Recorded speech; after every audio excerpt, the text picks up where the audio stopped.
Vladimir Putin को भविष्य की बातें दिखाई देती हैं। आप इस शख्स को पसंद करें या ना करें, लेकिन एक बात तो मानना ही पड़ेगा कि इन्हें पता होता है कि कुछ वक्त बाद दुनिया की जियोपॉलिटिक्स किधर मुड़ने वाली है।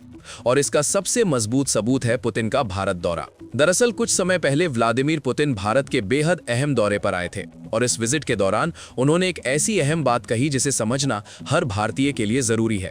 पुतिन ने कहा कि भारत और रूस को अपने सभी अंडे एक ही टोकरी में रखने से बचना चाहिए, क्योंकि दुश्मनों के लिए तब काम बेहद आसान हो जाता है कि अगर दोनों देशों के बीच दूरी बनानी है तो बस उस एक टोकरी को उलट दो और सारा खेल खत्म।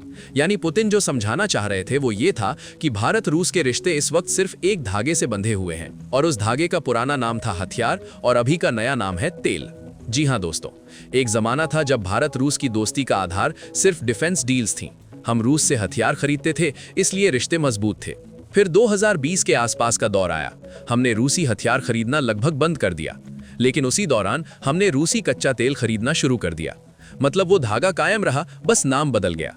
लेकिन ये स्थिति बेहद खतरनाक और जोखिम भरी है, क्योंकि भारत रूस की दोस्ती को नापसंद करने वाले देशों की कमी नहीं है। एक तरफ चीन है जो नहीं चाहता कि दोनों की नजदीकी बनी रहे, तो दूसरी तरफ पाकिस्तान खड़ा है। फिर अमेरिका का अपना एजेंडा है, तो यूरोप के अपने हित हैं। यानी दोनों के बीच दूरी बनाने की कोशिश करने वाले बहुत से प्लेयर्स हैं और इनका काम तब बहुत आसान हो जाता है जब सिर्फ एक धागा हो। उन्हें बस उस एक धागे को तोड़ना है और दोनों देशों के हित एक दूसरे से अलग हो जाएंगे और धीरे धीरे दोस्ती भी खत्म हो जाएगी। और पुतिन की ये भविष्यवाणी अब सच साबित होते हुए आप अपनी आंखों के सामने देख रहे हैं। जब से भारत अमेरिका के बीच ट्रेड डील साइन हुई है, तब से भारत ने रूसी कच्चा तेल की खरीद में भारी कटौती कर दी है और हथियार तो हम पहले से ही नहीं खरीद रहे थे। इसका नतीजा ये है कि दोनों देशों के बीच एक खालीपन आ गया है और ये खालीपन धीरे धीरे दोस्ती में दरार बना सकता है और आपको पता भी नहीं चलेगा कि कब ये दरार इतनी बड़ी हो जाएगी कि रिश्ते टूट जाए। लेकिन शुक्र मनाइए पुतिन और उनकी लॉन्ग टर्म प्लानिंग का कि ऐसा होने नहीं दिया जाएगा। दरअसल पुतिन ने कुछ महीने पहले ही भारतीय नेतृत्व से साफ साफ कह दिया था कि देखिए, ये सिंगल थ्रेड वाला मॉडल टिकाऊ नहीं है। अगर दोनों देशों को लंबे समय तक मजबूत रिश्ते बनाए रखने हैं तो एक ही रास्ता है और वो है मल्टीलैटरल पार्टनरशिप। यानी इतने सारे धागे बना दो कि दुश्मन चाहकर भी आपको अलग न कर पाए। रिपोर्ट्स के अनुसार पुतिन ने अपने भारत दौरे के दौरान जो बीज बोया था वो अब अंकुरित होना शुरू हो चुका है। और वो बीज क्या है? वो बीज है भारत रूस के बीच एक व्यापक और ऐतिहासिक ट्रेड डील की शुरुआत।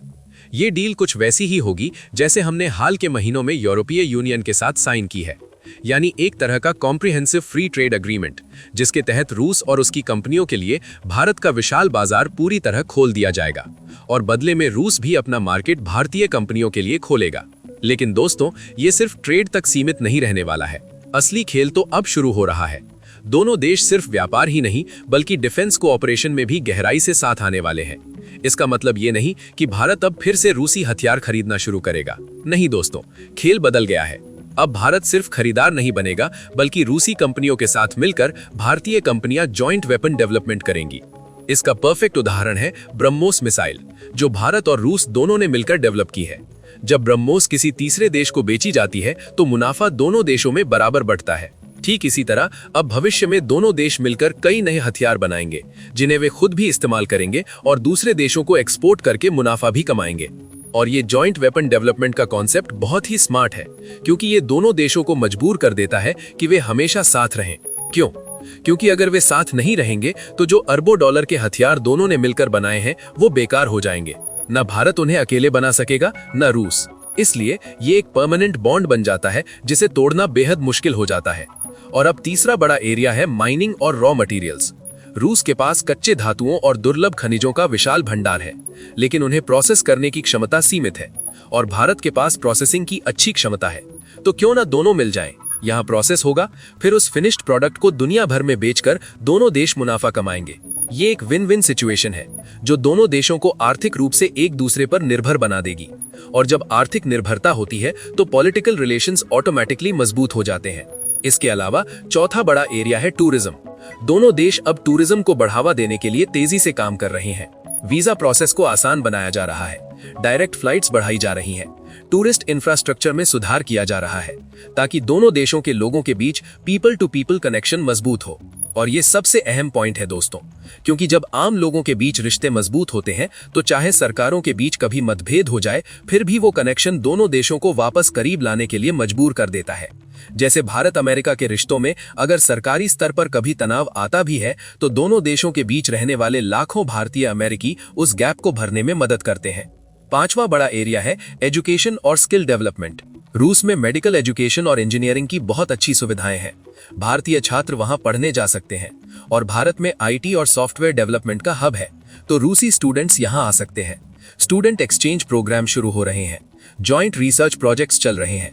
ये सब मिलकर एक इकोसिस्टम बना रहे हैं जहां दोनों देश एक दूसरे पर कई लेवल पर निर्भर हो रहे हैं। छठवां एरिया है स्पेस कोऑपरेशन। भारत और रूस दोनों स्पेस पावर है। इसरो और रॉसकॉस्मोस के बीच पहले से ही कोऑपरेशन है, लेकिन अब इसे और बढ़ाया जाएगा। Joint space mission, satellite launch, space research, ये सब दोनों देशों को साइंटिफिक लेवल पर भी करीब ला रहे हैं। सातवां एरिया है एनर्जी सेक्टर। यहाँ प्रोसेस होगा, फिर उस सिर्फ ऑयल नहीं बल्कि न्यूक्लियर एनर्जी में भी कोऑपरेशन बढ़ेगा। रूस भारत में न्यूक्लियर पावर प्लांट्स बना रहा है, रिन्यूएबल एनर्जी में भी पार्टनरशिप होगी।